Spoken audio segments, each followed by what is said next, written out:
Si puedes, pásame A ver, ya el... estamos en vivo. Pues muchas gracias a quienes nos siguen, a quienes se empiezan a conectar de las diversas plataformas en las que estamos transmitiendo en vivo con A Tiempo Noticias en Vivo. Y pues esta tarde, miércoles, tenemos a un invitado que es de mis favoritos, Adolfo Díaz Fernández. Ya lo conocen ustedes, ya ha estado con nosotros antes, hablando sobre pues geopolítica. Muy interesantes los análisis de Adolfo Díaz Fernández y pues este día nuevamente con nosotros y pues para analizar un tema que pues es ahorita pues el obligado, ¿no? Las elecciones en Estados Unidos. Y no solo porque sea de lo que se habla más, sino por las repercusiones que tiene, ¿no? Estamos hablando de elecciones pues, en el país que sigue siendo pues la potencia mundial, nos guste o no nos guste. Y pues las repercusiones obviamente son también a nivel global. Adolfo, te doy pues la bienvenida. Muchas gracias, Ale, y muchas gracias a tu auditorio y a quienes nos estén escuchando por dedicarnos un poco su tiempo. Y bueno, espero que les agrade lo que vamos a hablar hoy y que aprendan algo. Claro, claro, claro. Pues bueno, empezamos. Pues tú cómo has visto esta, esta elección, estos dimes y diretes de fraude sí, fraude no, y sobre todo me interesa tu análisis y tu crítica hacia cómo lo está tomando el gobierno mexicano. Bueno, creo que primero para poder comprender qué está ocurriendo en Estados Unidos, tenemos que tomar en cuenta tres cosas. Hay una guerra a muerte entre globalistas y nacionalistas. Ujú. Al respecto, Alfredo Jalife Rame y Daniel Stulin tienen tesis similares que difieren en algunos puntos, Sí, particularmente la tesis de Daniel Stulin sostiene que detrás de Trump hay un grupo que sería la vieja aristocracia europea, el Vaticano, no como el Papa, sino como institución, así es. y la aristocracia, que vendría a ser la de tierra y sangre, que para los que no sepan de dónde viene este término, deriva de, hasta donde tengo entendido, no sé si ese es el punto de donde lo sacó Daniel Stulin, de una teoría económica y política de Walter Darré, un economista y político del Tercer Reich, nacionalsocialista, obviamente, que plantea esa tesis. Bueno, eh, hay que tomar en cuenta también que se sustenta o se demostró que Daniel Stulin tiene algo de razón en el momento en que Fox News sacó a Televisión Nacional, obviamente en Estados Unidos, un fragmento de la carta de Monseñor Vigano, en donde se dice, creo que lo más dramático, donde habla de la imposición de un nuevo orden mundial, que Donald Trump ha sido el único que se ha opuesto a esto, y que se trata de una lucha entre los hijos de la luz y los hijos de las tinieblas. Ujú. Entonces, comprendiendo esto, hay que tomar en cuenta que no es un partido de fútbol, no se trata de si nos vamos a poner las gorras de Trump y vamos a salir con las banderitas porque nos cae muy bien o mal. Y Claro. tampoco es una elección más, porque hay muchos discanalistas que están hablando de que, mira, Bush ya le dio la espalda a Trump. Espérate, los republicanos y los demócratas en esencia no tienen casi ninguna diferencia. Hay excepciones, los hay, Cierto. pero es como si hablamos aquí en México del PRI y del PAN. En esencia no hay ninguna diferencia. Tienen la misma agenda, tienen el mismo proyecto, y lo único que cambia a lo mejor son las banderas y los discursos discursos. Ujú. Entonces, tomando en cuenta eso y entendiendo que a nivel geopolítico en Estados Unidos se está manifestando una lucha entre dos bandos irreconocibles e irreconciliables, podemos entender y saber por qué hubo, abiertamente lo voy a decir, un fraude electoral a plena luz del día y a los ojos de todo el mundo. Que bueno, esto es algo que Trump ya lo venía previendo desde hace unos meses. Tiene Así es. varios, tiene varios tweets hablando sobre el fraude de correo por correo. Incluso el fiscal general de Estados Unidos ya lo había puesto sobre la mesa. Y bueno, bien que mal, para algo se puso a Connie Barrett, ¿no? Más allá del aborto y de la ideología de género contra la que se va a oponer, obviamente. Se puso estos jueces estratégicos precisamente para una situación así.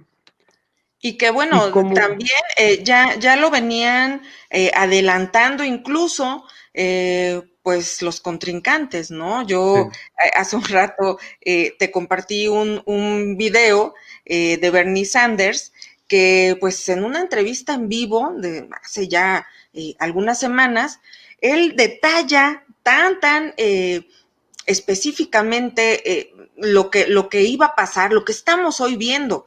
Él lo dijo hace unas semanas, cuando todavía ni siquiera, pues, no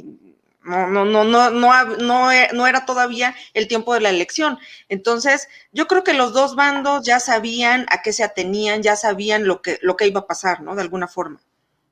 claro, la puesta en escena ya estaba, incluso Jalife, y creo que fue contra Ifo la que replicó la columna, habló de que tanto Hillary Clinton, que es la que verdaderamente se podría decir que está mandando en el partido demócrata, obviamente arriba tiene a sus testaferros, que son George Soros y compañía, pero Hillary Clinton ya había dicho que en la elección la situación tenía que alargarse. Dice, por ningún motivo Biden tiene que aceptar una victoria de Trump, tiene que esperarse a que se termine el conteo de votos, ¿sí? Porque probablemente, según ella, se iban a tardar en llegar y entonces la elección se tenía que alargar. Y si los colegios electorales le daban el triunfo a Trump, Biden tenía que resistir. Esas fueron las palabras de Clinton, creo que algo así como un mes antes de las elecciones. Ujú. Y con esto se cayeron las máscaras, que es algo con lo que varios venimos insistiendo en redes sociales. Claro. Si no nos quedaba claro quién era quién en la política a nivel nacional e internacional, ahora sabemos quién es quién y hay que anotar sus nombres, porque cuando esto suceda, digo, cuando esto pase, probablemente si en un caso hipotético llegara a ganar Trump, es decir, le dieran la victoria en la Suprema Corte, probablemente muchos de estos se van a esconder y se van a retractar y van a volver otra vez a hacerse pasar o por nacionalistas o por patriotas o porque están a favor de Trump. Hay que anotar sus nombres y tenerlo en claro.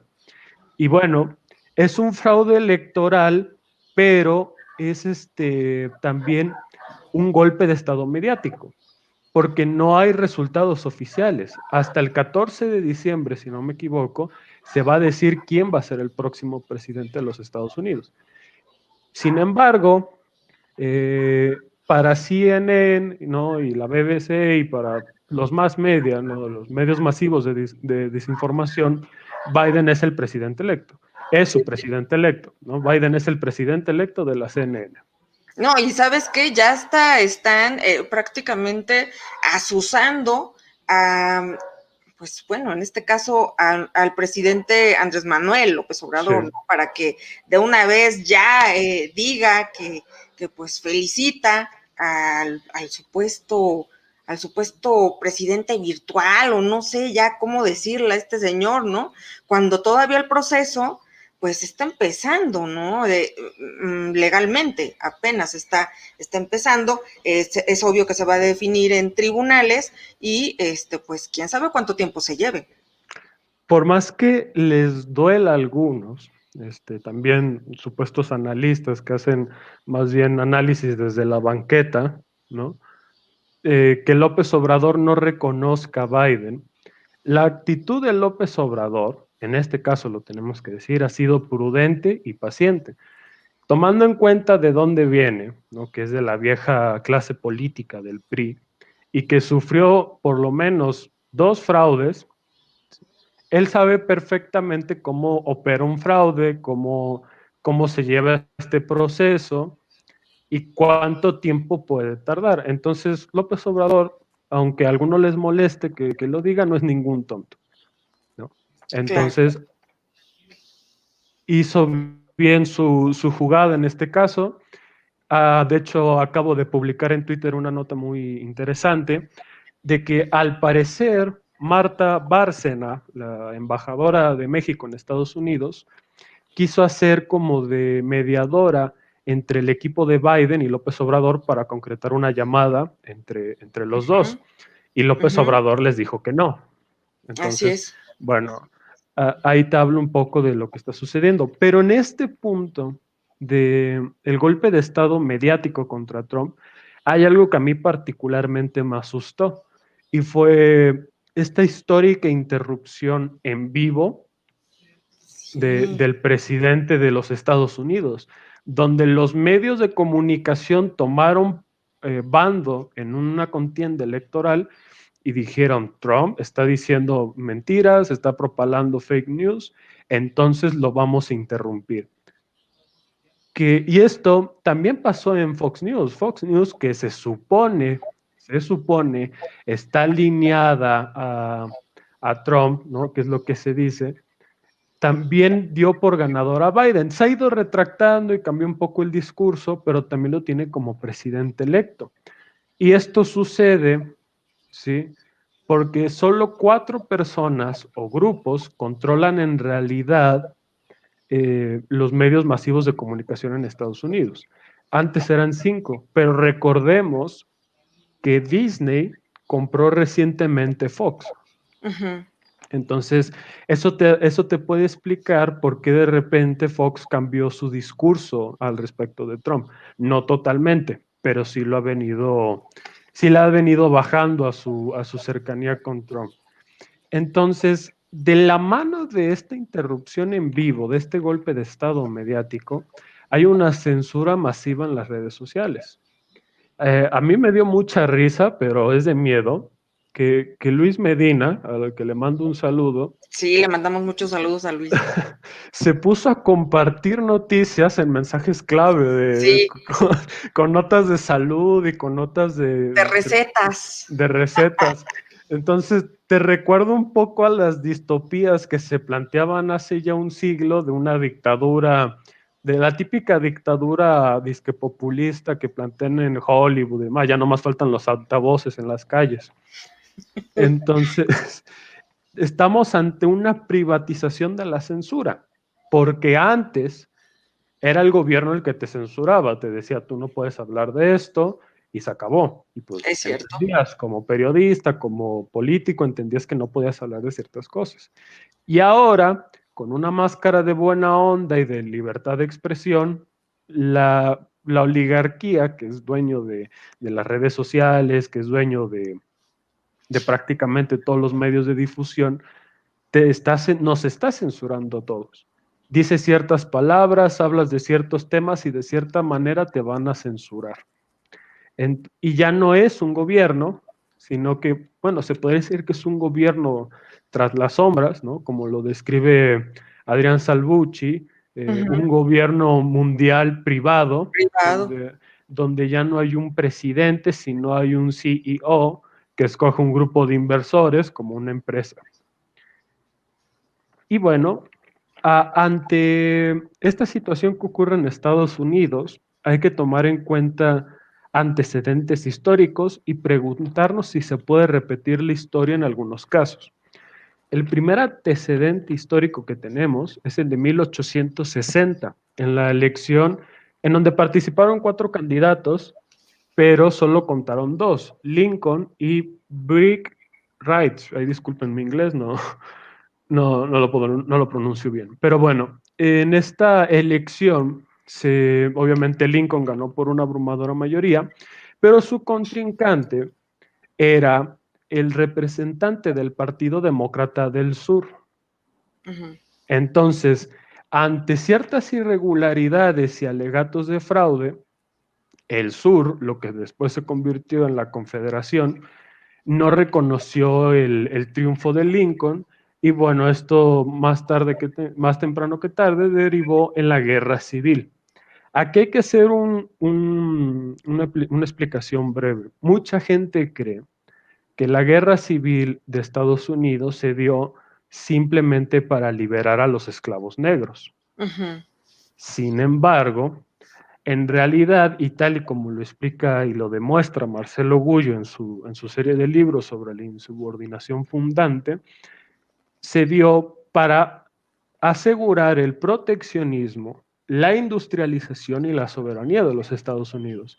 Hay incluso cartas de Lincoln a los líderes de la Confederación diciéndoles, señores, acabemos con esta locura, les dejo que se queden con los esclavos, pero ustedes tienen que hacer tres cosas. Aceptar el proteccionismo económico, porque el sur, muy contrario a lo que la gente cree, era liberal, librecambista, libre mercado. Tienen que aceptar la industrialización de Estados Unidos y tienen que terminar toda relación con Gran Bretaña.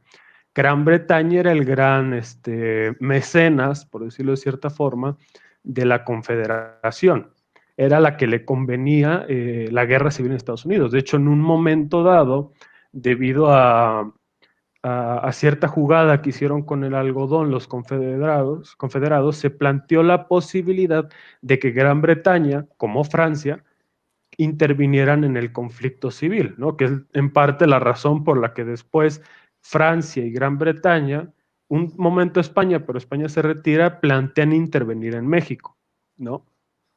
Y bueno, el resultado fue gana la Unión, se impone el proteccionismo económico, se impone la industrialización y el nacionalismo de Estados Unidos, y Lincoln es asesinado. El segundo antecedente que tenemos que tomar en cuenta es la destitución y derrota de Herbert Hoover en la crisis del 29, ¿no? El crack del 29.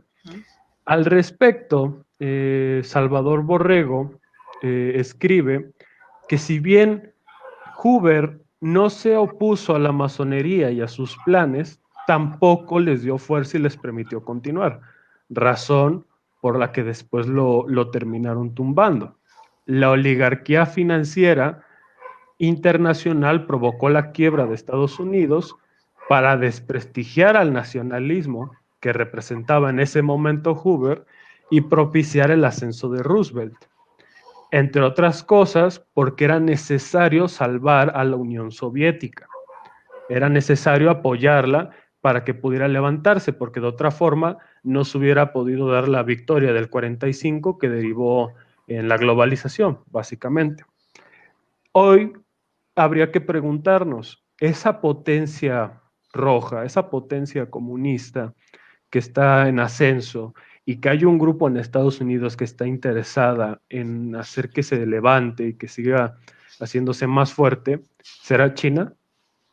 Y bueno, si me permites, me gustaría leer unos fragmentos del libro de Salvador Borrego, en el que dice, resulta que en los últimos años, la administración del presidente norteamericano, Calvin Coolidge, el movimiento político masónico había perdido influencia en los altos círculos de la Casa Blanca. Este fenómeno se acentuó a principios del 29 al subir el presidente Herbert Clark Hoover, que si no se oponía a los planes internacionales de ese movimiento, por lo menos no se prestaba a desarrollarlos. Esto implicaba que un cambio fundamental en la alta política de Norteamérica estaba ya iniciándose. El movimiento secreto preparó entonces una gran contraofensiva. Los magnantes Baruch, Warburg y Schiff Goldman, Morgan Jr., Rockefeller y otros más, mediante el poderoso instrumento de sus consorcios bancarios, que lo que Salvador Borrego denomina supercapitalismo, aceleraron vertiginosamente la circulación del dinero y luego la detuvieron bruscamente, con lo cual provocaron en octubre y en noviembre del 29 un cataclismo económico y sumieron a Estados Unidos en la quiebra. Fue una tremenda reacción en cadena. Bueno, hay un punto que podemos relacionar aquí con Trump, y es que lo preguntó, bueno, al primero que yo le vi preguntarlo fue a Lucas Carena, que dijo, ¿no será acaso que la llamada pandemia era necesaria para justificar lo que le acaba de pasar a Trump? De que de alguna forma tuviéramos que sumarle o embarrarle muertos a Trump. Sí, también escuché eso y sí, la verdad es que te deja pensando porque si un presidente en los últimos tiempos no ha propiciado ninguna guerra, pues ese ha sido Donald Trump. O sea, no se le pueden achacar muertos a Donald Trump. Y pues les queda muy bien lo del COVID, ¿no? Porque ahora, pues este es muy cómodo decir, pues es que como no, si ha generado no sé cuántos miles y miles de muertos por llevar mal la estrategia de la pandemia. Así es. Y de hecho, al respecto de que Trump no haya declarado ninguna guerra, hay un tercer antecedente histórico que hay que tomar en cuenta. Dwight Eisenhower, que fue héroe de guerra de los Estados Unidos y después presidente de los Estados Unidos, tiene un discurso histórico sobre el complejo militar industrial, en el que denuncia que detrás de bambalinas, detrás de la Casa Blanca, que se podría en este entonces llamar un estado profundo, como se ha venido hablando, hay un complejo militar industrial en que Estados Unidos permanece. Claro, es que el mejor negocio hoy por hoy son la guerra y la medicina, que curiosamente ahorita están de la Sí. mano. Entonces, Trump no declaró ninguna guerra y si bien no pudo salirse de todos los conflictos en los que estaba sumido Estados Unidos, que eran varios, por lo menos sí trató de salirse de estos conflictos. Y bueno, a diferencia de Trump, Biden es un viejo halcón del Pentágono. Recordemos que desde los 80s Biden ya alentaba la guerra en todos lados. Alentó a la guerra contra Argentina. Votó a favor de la guerra, de invadir Serbia, de bombardear Serbia, y Claro. dijo que había que ocupar Serbia, y creo que los estados que fueron la Yugoslavia, al estilo de la ocupación del Japón y de Alemania, ¿no? Y luego votó a favor de la guerra de Irak, la guerra con Afganistán, es de los que movieron hilos para que sucediera lo del 2011 Libia, la primavera árabe, en fin, es un viejo halcón de Washington. El cuarto antecedente que tenemos que tomar en cuenta es la elección de Kennedy y Nixon. En esta elección hubo un papel decisivo por parte de las mafias de Estados Unidos, la mafia italiana, la mafia irlandesa, a la que recordemos pertenecía, no sabría decirte si toda la familia de los Kennedy, el clan Kennedy, pero por lo menos una parte de los Kennedy era parte de esta mafia irlandesa. El padre de Kennedy, si no me equivoco, fue capo de esta mafia. Entonces hubo un papel decisivo de estas mafias para elaborar lo que en su momento se consideró un fraude contra Nixon, porque Kennedy tenía la misión, por decirlo de alguna forma, de facilitarle el camino a ciertas mafias, a ciertos grupos. Y obviamente Kennedy no lo hizo. Tan es que no lo hizo que él, poco antes de morir, tiene un discurso también histórico sobre las sociedades secretas, en las que advierte, muy al estilo de Eisenhower, que detrás de la Casa Blanca, un estado profundo, tras bambalinas, opera y dice, esta gente no les gustan las elecciones, optan por la subversión, no le gustan las invasiones al día, sino que optan por la guerrilla nocturna. Bueno, hoy lo vemos perfectamente con Trump, ¿no? Y todos estos desmanes que ha provocado Claro. lo que yo llamo la horda del Partido Demócrata. Y Kennedy también fue asesinado, que todavía no se sabe si fue por cierto conflicto con la Reserva Federal o porque no cumplió con ciertos tratos, en fin. El punto es que fue asesinado. Y luego tenemos un escenario que también ya lo ha planteado Jalife, son dos en realidad, el escenario Nixon y el escenario Reagan, que son antecedentes. Nixon, como recordarán, es destituido tras el escándalo del Watergate, Ujú. en el que supuestamente estaba espiando a la oposición, cosa que más bien le podría quedar mejor a Obama, pero esa es otra historia. Y Reagan, después de ser grabado hablando en supuesta privacidad y confianza con sus cercanos, hace ciertos comentarios respecto a la política de Estados Unidos en Medio Oriente y dice palabras más, palabras menos, que no entiende por qué Estados Unidos tiene que ir a matarse o a morir por Israel. ¿Por qué tenemos que tener una flota cuidando a Israel? Y bueno, a Reagan le pusieron un balazo saliendo de un edificio y como que le ayudó a pensar mejor, ¿verdad? Entonces, ahora tenemos que pasarnos al espectro de la geopolítica de las elecciones en Estados Unidos. Primero, ¿cuáles son sus repercusiones en México? Y no solo en México, sino en el mundo. Si gana Trump, Hispanoamérica tendrá una nueva oportunidad de llevar a cabo su insubordinación fundante.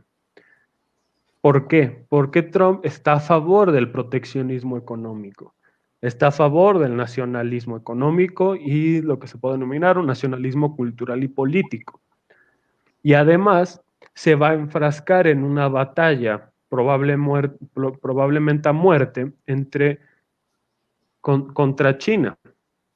Ujú. Esto nos permite a nosotros, como han explicado varios, que mientras los leones se están matando, nosotros podemos, debajo del agua, empezar a maniobrar, cosa que con Biden no puede ocurrir. Va a haber un freno a la socialdemocracia y al neoliberalismo, y por ende hay un freno, como lo hubo durante estos 4 años, a la política de halcones y sopilotes. Hay un empuje nacionalista en Occidente, que lo vimos en Europa, que lo vimos en Hispanoamérica, incluso en algunos lugares de África y de Asia hubo manifestaciones a favor de Trump, que eso te habla del alcance que tiene este movimiento político que empezó el presidente de los Estados Unidos. Y bueno, para resumirlo, podemos decir que Trump es tiempo, porque representa un obstáculo para la agenda del transhumanismo, para el gran reseteo económico que están ya preparando y para la Agenda 2030, ¿no? Del animalismo, el cambio climático, lo que se denomina como el cisne verde. Sí, sí. Y bueno, Trump es una garantía para el nacionalismo, pero si Biden gana, los globalistas retomarían posiciones en Hispanoamérica y en Europa. Habría un nuevo empuje y más combustible para la socialdemocracia y el neoliberalismo. Y regresaríamos a la política de halcones y de sopilotes. Aquí podemos preguntarnos, ¿habrá una intervención en Venezuela con Biden? Que por cierto Maduro y el castrismo están muy felices de que Sí. haya perdido Trump supuestamente. Habrá con esto una primavera latinoamericana, que es algo de lo que ya se viene hablando desde hace tiempo y que Trump, por obvias razones, paró porque no le conviene, Claro. pero puede que regrese, se puede dar. Habrá Y una guerra con Irán. apuntando a esto, lo comentaba yo en alguna ocasión con Luis Medina, es claro en estos momentos cómo quienes están organizando todas estas revueltas sociales en América Latina, en Sudamérica, en parte de Centroamérica, pues no es Donald Trump, es el ¿no? otro grupo. Así Ahora es. Donald Trump está muy, muy enfrascado más bien en los asuntos internos, en los asuntos propios, y que no tiene como mucho sentido que fuera a armar borlotes por otro lado, si no es más bien esta otra parte del globalismo que está intentando ahí socavar pues los gobiernos y a lo mejor distraer tal vez al mismo gobierno de Donald Trump con esas situaciones, ¿no? Así es. Y de hecho, de la mano de eso, nosotros en México tendríamos que estar muy preocupados. Claro. No se nos olvide que fueron los Clinton los que promovieron a García, a Genaro García Luna como el superpolicía de Felipe Calderón y que promovieron la llamada guerra contra el narco. ¿Se podrá repetir ese escenario ahora con Clinton de nuevo en el poder? Ojalá que no, pero más vale tenerlo en cuenta. Y bueno, obviamente Biden representa un avance importante para el transhumanismo, el gran resetó económico y la Agenda 2030. Lo ha dicho en los dos debates que hubo, él va a promover energías renovables, él va a promover la agenda del cambio climático, lo apoya Greta Thunberg, es decir, está plenamente metido en eso. Sí, de Hasta hecho ya ahora, lo acaba de decir, ¿no? Que en el primer día que él está en el gobierno, regresa al Acuerdo de París. sí, y Y a lo mejor valdría la pena, Adolfo, centrarnos un poquito en este tema, porque lo que yo veo en redes sociales, en las propias, es que la gente, la mayoría, no entiende esto de las energías limpias, de las energías verdes, sigue las personas pensando que va a ser buenísimo para México y que tenemos que transitar sí o sí hacia ese camino, pero pues en realidad trae muchas consecuencias también irse hacia esa agenda, hacia ese lado. Cuestiones que incluso pues lo hemos leído en poquísimos artículos que sí tocan el tema, pues supone mmm, endeudamiento. Incluso lo han dicho desde Estados Unidos, supone endeudamiento y muy importante para el gobierno de Estados Unidos volver a esta agenda verde porque pues hay que cambiar un montón de cosas, desmantelar un montón de cosas también, ¿no? En general, pues toda la industria, buena parte de la industria. de hecho, hoy en la mañana vi otra vez un disque análisis sobre por qué está mal que México no esté participando en esta moda de las energías renovables.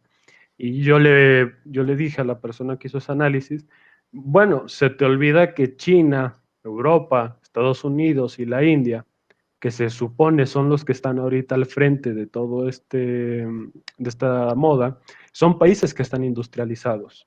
Es decir, Claro. son países que no tienen ningún problema en algún momento en destinar recursos, porque los tienen, para empezar a producir molinos de viento y tecnología de este tipo. México no lo tiene. Entonces, las energías renovables son muy caras, implica, como dices, endeudamiento. Segundo, no nos permite industrializarnos. Ningún país en vías de desarrollo o de así llamado tercer mundo puede desarrollarse con energías limpias, por más que a ciertas personas les moleste y por más romanticismo que le quieran poner a esto. No nos podemos industrializar con eso, y lo dijo el propio Putin, no yo. Cuando le preguntaron sobre Greta, dijo, es que es muy bonito, es muy agradable, ¿no? Que haya una niña preocupándose por esto, pero si tú vas y le dices a los países africanos, oye, estás contaminando el mundo porque quieres convertirte en una potencia y por favor detente porque estás generando contaminación y demás, y no me interesa si te mueres de hambre y no me interesa si sigues pobre, pues obviamente te van a escupir en la cara, que es lo que le ha pasado a Greta. Y bueno, y de alguna forma, pues trasladándolo un poco a México, esto se ha venido instrumentando desde hace mucho tiempo. Yo recuerdo, por ejemplo, en los que te gusta, 70s, 80s, principio de los 80s, ibas a las, bueno, ahora Ciudad de México, entonces el Distrito Federal, y te encontrabas un montón de fábricas. O sea, Sí. eran grandes extensiones de territorio con fábricas todo el tiempo, trabajando y demás. Y esto, pues ahora ya no lo ves. Entonces, yo creo que de alguna forma, pues es como ponernos el pie en el cuello para, pues, no salir adelante, para volvernos dependientes de otros países, pues para comprar lo necesario y nos vamos a quedar como simplemente, pues, no sé, maquila, nos vamos o para dar a los demás países materia prima nada más, no sé, o sea, es como que cavar tu propia tumba, ¿no? Claro, y parte de lo que quieren estas personas es que Hispanoamérica se mantenga como este productor gigante de materia prima, que no puede industrializarse y que no solo no puede, sino que no debe, porque antes el discurso era que si tú te querías industrializar, o eras fascista, como le dijeron a Perón, o eras comunista, como se empezó a decir recientemente, y bueno, el discurso después va a ser que estás contaminando el medio ambiente, que eres un inconsciente, que no estás con las modas, que es un poco lo que le han venido diciendo a López Obrador, como si uno tuviera que gestionar un país basándose en modas, ¿no? Claro. Sí, sí, sí. Mira, quiero leerte aquí unos mensajes que ya tenemos. Nos dicen que las revueltas en Sudamérica son financiadas por los globalistas y ejecutadas por cubanos y venezolanos, el Foro de Sao Paulo principalmente. ¿Cómo ves esto, Adolfo? Pues se plantea ya desde hace mucho que evidentemente Cuba, muy a pesar de si se puede tener simpatías o no con el fallecido Fidel Castro, se convirtió en un momento dado en una especie de brazo armado y secreto de cierto grupo, que se podría decir hoy que es el globalismo, que precisamente se encargó de promover guerrillas, de promover revueltas sociales. Incluso a Perón, hay que recordar, le hicieron algo similar con montoneros, asesinando a Rucci y, y poniendo en una situación de jaque a Argentina. Entonces, sí, de hecho, si vemos gran parte de las revueltas supuestamente indigenistas que están habiendo en Sudamérica, las está promoviendo la así llamada izquierda latinoamericana. En Argentina, el problema de los mapuches lo financia Gran Bretaña y lo promueve tanto ahora la izquierda como la llamada derecha también. Son como los operadores, ¿no? El dinero viene de fuera, pero pues ellos son los operadores de toda esta desestabilización. Claro. A ver, por aquí nos dicen, Sergio Valderrama dice que cuando vamos a poner la entrevista, que no sale el video. También Marco nos está diciendo que no Sí. sale el video. No lo sé, yo aquí lo estoy viendo, pero en cuanto termine, lo subimos. Por supuesto que sí, para que puedan verlo. Según Marco, parece que es un problema de YouTube. O sea, Ah, ok. se cayeron misteriosamente los servidores. Sí, ya me están diciendo aquí que se acaba de caer YouTube a nivel mundial. Mira nada más qué casualidad, ¿verdad? Veto a saber qué va a pasar, porque acuérdate cuando Sí, recientemente se cayó Twitter también a nivel mundial, fueron que como un día completo, no lo sé bien, no recuerdo, pero ya cuando se restableció ya teníamos otros algoritmos y ya teníamos otras cosas. Entonces, a ver qué pasa. Valentín Aguilar nos manda saludos. Te mando saludos, Valentín. Y bueno, aquí está este asunto, ¿no? De YouTube. Pues en cuanto podamos, pues lo subimos a YouTube, pero por lo pronto se está viendo en vivo en Periscope, a través de Twitter también, y bueno, pues Facebook Live. Pues seguimos, Adolfo. No recuerdo exactamente ya en qué punto estábamos, pues creo que las revueltas, ¿verdad? Y pues más bien yo quisiera preguntarte sobre este asunto, tú cómo, ¿cómo ves este asunto de estos personajes que pues salen a felicitar muy prematuramente a John Biden, entre esos que a mí me sorprenden, pero debe de tener alguna lógica, Benjamín Netanyahu, Ivana Trump, que pues es la ex esposa de Donald Trump y es la mamá también de Ivanka, y Christopher Landó, el embajador de Estados Unidos en México. ¿Hay deslindes o es preparado o qué está pasando? ¿Por qué estas personas, bueno, Benjamín Netanyahu reconoce a Biden como el presidente, pero las otras dos personas mandan mensajes como a Donald Trump, como diciéndole, pues ya bájate, ya deja esto ahí y pues a lo que sigue.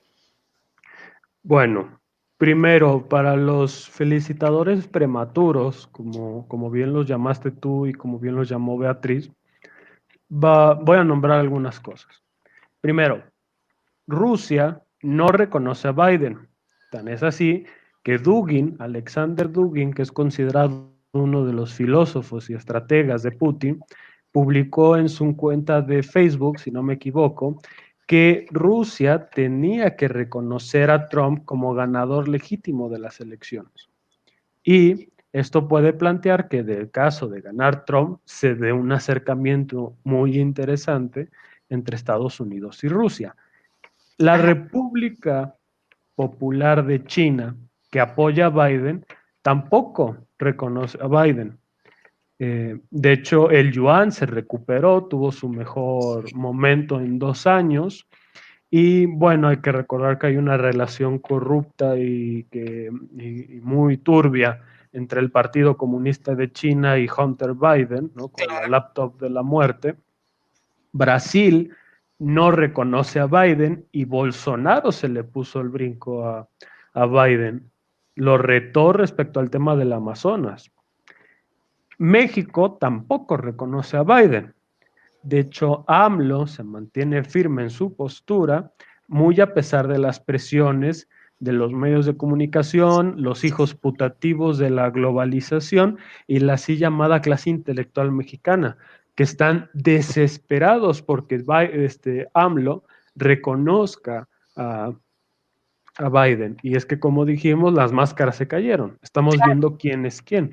Incluso dentro de la llamada cuarta transformación, Porfirio Muñoz Ledo está criticando a López Obrador porque no felicita a Biden.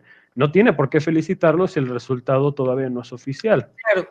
Y además me parece que pues esta prudencia, que sí es necesaria, es inteligente en el sentido de que es el país vecino. Imagínate nada más si empiezas ahí con encontronazos, Así solitos, es. solitos, así como ponernos la soga al cuello, ¿no? Creo que es inteligente que en este caso a mí sí me parece muy adecuada la estrategia de López Obrador de mantenerse neutral y decir, pues, vamos a esperar a los resultados, porque si fuera como pues todos los progres quisieran, imagínate que sí quede realmente Donald Trump, ahí va a haber un encontronazo. Y con Biden, pues es que en realidad No se Así puede tener es. como mucha confianza a la política de Biden cuando, pues como tú bien lo decías, una de sus estrategias seguramente va a ser pues incendiar a los países de Centro y Sudamérica, ¿no? Incluyendo México. Entonces, no puedes así como llegar y abrazarlo, ¿no?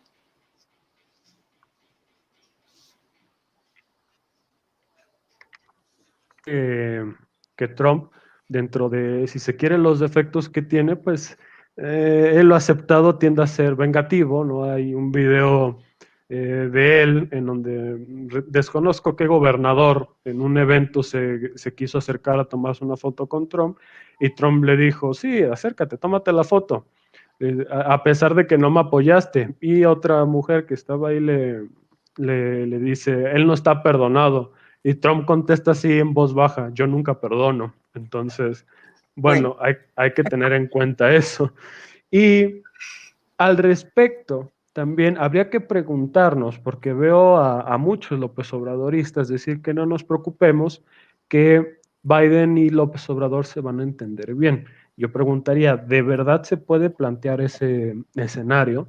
Si nos guiamos por la hipótesis de Jalife, de que López Obrador es un nacionalista, lo lógico es que no puede entenderse del todo con Biden, porque como explica Patricio Lons, cuando dos nacionalistas están hablando, pues se ponen de acuerdo para jugar fútbol, por poner un claro. ejemplo, y es fútbol. Pero si es un nacionalista con un globalista, el nacionalista va a creer que va a jugar fútbol y el globalista le va a poner una pelota de básquetbol, las reglas del tenis y un equipo de rugby. Entonces no van a terminar de entenderse y de llegarse a entender. ¿Esto convendría al país? Por supuesto, creo que eso es lo principal, ¿no?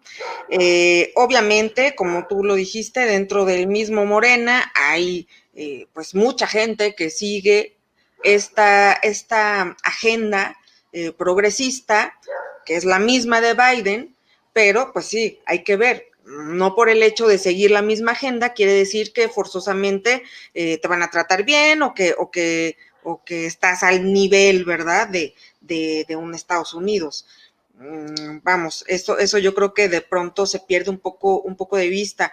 Y a mí me queda, sinceramente, Adolfo, la duda de si de verdad López Obrador es un nacionalista. A mí me queda ahí duda. Creo que tendría yo que ver como un poquito más así de signos para poder afirmar esto, ¿no? Sin embargo, pues bueno, vimos en un tuit a Marcelo Ebrard, que habla precisamente, y tú lo compartiste, Sí. de pues que él está muy encantado, ¿verdad? Con esta agenda 2030 y él habla claramente de la gobernanza global. Mm, sí. Y sobre eso, que, bueno, Ebrard ya sabíamos, lo sabemos más o menos todos los que seguimos un poco la política mexicana, hay que recordar de dónde viene Ebrard. Ebrard es el hijo adoptivo de Camacho Solís, Solís. que era el cerebro político de Salinas de Gortari, y Camacho Solís, curiosamente, fue uno de esos pocos políticos mexicanos que tuvieron el, entre comillas, gusto de conocer a Soros y de ser cercano a él. Eh, bueno, entonces de Ebrard pues está eso. Siempre se ha dicho, lo dijo en su momento el propio Jalife, que él creía o tenía cierta certeza de que detrás de Ebrard estaba Soros. Y lo dice también Jorge Santa Cruz. Es decir, es un hecho que Ebrard sigue la agenda de Soros. Pero como está Trump en la Casa Blanca y López Obrador no parece tan contento con estos temas que propone la agenda Soros, si bien no se opone, tampoco les ha permitido que avancen en gran medida. Los ha detenido dentro de lo que cabe. Así que yo me preguntaría, ¿estará López Obrador cooptado? Eso es un tema que yo pues comentado en diversas ocasiones, ¿no? Que de pronto, para mi gusto, Adolfo, está muy cooptado, está incluso, no sé si decirlo así, secuestrado, metido ahí en Palacio Nacional, en un lugar en donde pues no es propicio para que esté un mandatario, ¿no? Que no tiene las facilidades de comunicación que pues hubiera tenido Los Pinos, por ejemplo, ¿no? Que está diseñado para eso. Sí, y sobre todo se nota que López Obrador está más o menos o muy cooptado porque hay que entender algo. López Obrador no ganó por 30 millones de votos, como se repite a manera de mantra. López Obrador ganó porque se pudo sentar en la mesa de negociación de la política mexicana, claro, con 30 millones de votos y el respaldo de Trump. Recordemos que 1 hora, 30 minutos antes de que el INE diera resultados oficiales, Trump, el único candidato de las elecciones del 2018, que durante los debates dijo, yo me voy a sentar a negociar con Trump, yo no me voy a pelear con el presidente de Estados Unidos. Mientras que a Naya le salió lo nacionalista, ¿no? Que no sé dónde le salió, de que vamos a exigirle a Estados Unidos que haga esto, que haga lo otro, en fin. Entonces, también... Oye, pero también, Adolfo, aquí interrumpiéndote un poquito, también se sentó con BlackRock. O sea, Sí. eso también no, hay que pues, tenerlo por ahí en la mira, ¿no? Bueno, acuérdate que BlackRock tiene ciertos nexos también con Trump y con los Kushner, entonces de cierta forma se tenía que dar, pero es evidente que BlackRock tiene mucha influencia en el gobierno de López Obrador. Nada más que, sin embargo, si tú checas quién es accionista mayoritario de BlackRock, pues es George Soros. Entonces, ahí está ese problema del que todavía no salgo yo. Al final acuérdate que es el estado profundo, es decir, Así es. estarán de frente peleados, pero por detrás se dan la mano. Y bueno, también respecto al tema de México, ahorita vi una noticia que me llamó la atención y me preocupó un poco, que la así llamada Alianza Federalista de los supuestos gobernadores rebeldes sí reconoce a Biden. Entonces, yo planteo, no voy a dejar esta hipótesis en el aire para desarrollarse después, se podrá dar, porque como ya veníamos varios diciendo, incluyendo Daniel Stulin, incluyendo Alfredo Jalife, como hay 2 presidentes y 2 resultados electorales, no se puede plantear un escenario, tal vez, en el que ciertos gobiernos y ciertos entes terminen aceptando a uno y otros al otro, y entonces que se divida de cierta forma Estados Unidos y se plantee su balcanización, y esa balcanización no se podría contagiar de cierta forma a México, porque recordemos que la guerra civil que tuvo México a la par de la guerra civil de Estados Unidos, en parte fue por eso. Los franceses venían a apoyar a los confederados para recuperar Luisiana, y el Sí. imperio de Maximiliano tuvo un acercamiento muy importante con los confederados, mientras que Juárez era pues, el perro bravo de la Unión Americana. Claro.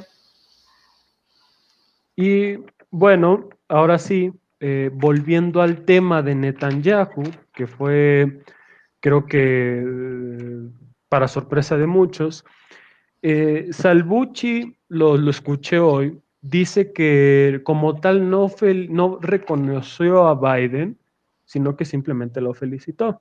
Y que entonces más bien fue educado, sí fue cortés, porque al final del día, bueno, Israel está con el que gane, ¿verdad? Sí, sí, sí. Entonces, pero el mensaje de Netanyahu sucedió, fue interesante, le da las gracias a Trump a manera de, a mi gusto, despedida. de tipo, ya te utilicé para lo que quería, bye. Entonces, y luego Trump le da un follow, o más bien lo deja de seguir en Twitter a Sí, Bibi Netanyahu, que uno diría, bueno, esto no debería ser importante, tomando en cuenta cómo es Trump y para qué utiliza eh, Twitter, bueno, podemos darnos cuenta que sí hubo cierta fractura que claro, lo plantea Jorge Santa Cruz como una traición a Trump. sí, sí, sí. Sí, Y incluso, bueno, no sé, pero esto que sí, sí parece como una traición, porque, pero además el distanciamiento ya venía desde tiempo atrás. No sé si tú observaste que ya no salían juntos, ya sí, Donald Trump no mencionaba a Netanyahu, ya también había como un deslinde de su yerno, Jared Kushner, tampoco sí. salía ya con él, incluso a la hija también como que la hizo hacia un lado, en fin, como que ya había algo previo.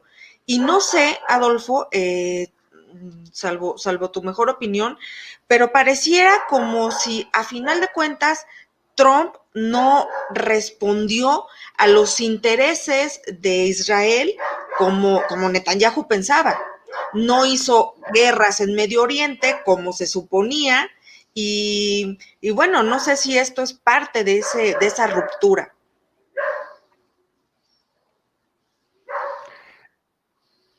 Pues yo también lo estuve pensando porque varios hemos sostenido durante estos 4 años que, que Trump, debido a su evangelismo y a su posición como presidente de Estados Unidos, pues era leal al Estado de Israel y al sionismo. Ujú. Pero sucede esto y entonces empieza a tener sentido de que en realidad el que está detrás de Trump no es el sionismo, sino que es lo que venimos hablando, el Vaticano y esta aristocracia europea de sangre y tierra. Y se entiende desde este punto de vista por qué se da esta traición o esta fractura. Ya había tensiones previas, de hecho en un video que publicaron, en una llamada entre Bibi y Trump, Trump le pregunta algo así como, ¿tú crees que Biden podría hacer este trato?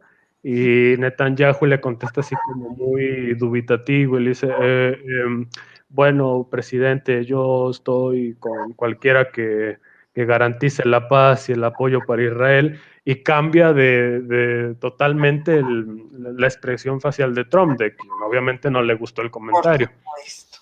Y Pero es que a lo mejor no Daily, entiende Trump el pragmatismo de Netanyahu, ¿no? sí, No hay lealtades en realidad. no, y al final, acuérdate que es como la casa en un casino, siempre va a ganar, ¿no? De cierta forma siempre van a obtener lo que quieren los sionistas. Pero Daily Mail publicó algo interesante que tú lo comentaste sobre Kushner, que al parecer el equipo de Trump y el propio Trump están empezando a buscar culpables de lo que ocurrió, Ujú. como ocurre en cualquier situación así. Y están empezando a apuntar a Kushner, porque Kushner era similar a García Luna, era una especie de superagente del gobierno de Estados Unidos que hacía a la vez de asesor de Trump, hacía como de jefe de campaña y hacía de representante en Medio Oriente, en fin. Y entonces Kushner de repente en ciertos momentos de la elección no quiso salir con Trump, no se quiso involucrar mucho en la elección. Por ahí hay rumores de que recibió la llamada de un político importante del Partido Demócrata y le dijo a Kushner, si no cambias la estrategia, vamos a perder, ¿no? Y entonces se puede dar una situación, pregunto, ¿podrá ser este el fin entre la alianza de los Kushner y los Trump? Porque recordemos que en la política todavía se manejan ciertas cosas muy medievales. Entonces, hay una alianza por medio del matrimonio entre Ivanka y Jared, entre los Kushner y los Trump, que como recordarán algunos, en la antigüedad, bueno, más que en la antigüedad, en décadas pasadas, habían sido rivales férreos, ¿no? En el negocio de los inmobiliarios en Estados Unidos. Y bueno, creo que sería todo respecto a ese tema. Al final, Biden ya dijo que no va a cambiar la situación de Jerusalén y obviamente, pobrecita Palestina, pierde en una victoria eventual de Biden, pero también pierde, por lo menos ahorita se parece, en una victoria eventual de Trump, aunque Trump hasta dentro de lo que cabe trató de mediar entre Israel y Palestina para de alguna forma resolver ese conflicto. Claro, muy bien. Pues Adolfo, llegamos a la hora y pues bueno, nos tenemos que despedir y yo pues agradecerte muchísimo esta oportunidad de volver a platicar contigo, de tratar estos temas tan interesantes y desde la perspectiva de alguien como tú, que es además una persona pues que lee mucho, muy informado y sobre todo pues bastante imparcial, que eso a mí me encanta. Pues muchas gracias, Ale, a ti de nuevo por la oportunidad y el espacio, y a los que nos están escuchando y que estuvieron toda esta hora con nosotros por dedicarnos un poco de su tiempo. Espero les guste, de verdad, y que se lleven algo, aunque sea para pensar el día de hoy. Y es necesario ya, desde ya, empezar a pensar diferente, no creer en toda esa bola de cosas que nos dicen los medios de comunicación masivos, estas grandes corporaciones, porque son eso, Adolfo, son corporaciones, es gente que tiene intereses y los estamos viendo hoy, bien claro, más claro no puede ser. Entonces, si no despertamos ya, en estos momentos, y vemos cómo se están quitando las máscaras todos esos políticos y todos esos analistas y todos esos periodistas y reporteros y demás, creo que no lo vamos a hacer tan fácilmente en otro momento. Sí, para terminar y acotando un poco a esta última conclusión o opinión, voy a citar a Salvucci, que constantemente repite: hay que dejar de pensar con el cerebro ajeno y comenzar a pensar con el cerebro propio. El problema es que a veces uno necesita que le den bofetadas para comenzar a pensar con el cerebro propio. Oye, tú, pero pues no, a nosotros no nos dieron bofetadas, más bien. Yo creo que es un ejercicio, sí, complejo, pero de estar analizando, de estar viendo diferentes medios de comunicación, no creerles todo, pero sí estar checando fuentes, incluso pues que uno se imaginaría que existen, ¿no? Hay medios de comunicación, poquitos, pero sí los hay, que te cuentan cosas de diferente ángulo, de Así es. diferente perspectiva, y pues sí es cierto, es un trabajo difícil, pues estar encontrando ahí las conexiones, hilando, pues cómo se teje todo esto, estarlo analizando, estarlo viendo, pero cuando ya aprendes a hacerlo, creo que es un poco menos difícil, ¿no? Encontrar pues la verdad. Sí, solo que cuando dijo bofetadas, no es literalmente, sino en sentido de que uno sufre cuando se da cuenta que muchas cosas de las que creo veía no son realidad. Ah, no, claro que sí, eso sí, sí. Se te cae todo lo que tú ya habías armado y lo que pensabas, pero bueno, cuando se te cae dices, pues es que no tenía mucho sentido estar creyendo estas tonterías.